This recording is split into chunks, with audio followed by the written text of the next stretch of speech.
Oh, mga lods, our typical Sunday night with the kids. Ito, medyo makalat kami dito. We're just in front of the house, just chilling. I make it a habit now that I'm gonna be doing this, Pero I was just nag-aalungkat ako. Sayang, Tingnan nyo naman yan. Taco seasoning. Binili ko to, man, 800 pesos. Expensive o bago pa, sayang, Man, that's McCormick, man. That's expensive. Ganyan talaga pinaprioritize ko pag nagpapa-burrito ako.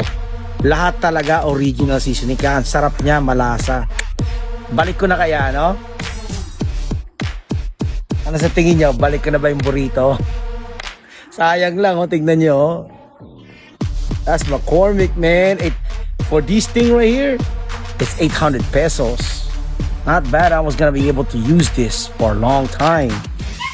And kaya sarap talaga Hindi naman sa pagmamayabang Talagang burrito ko is original tasting. Kasi you know why?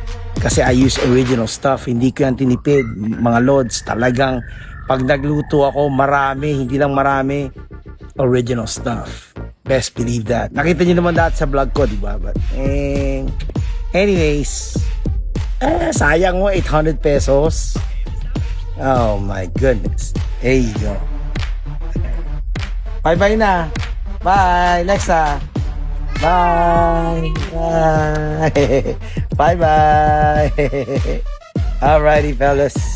See ya. See ya. Scored it.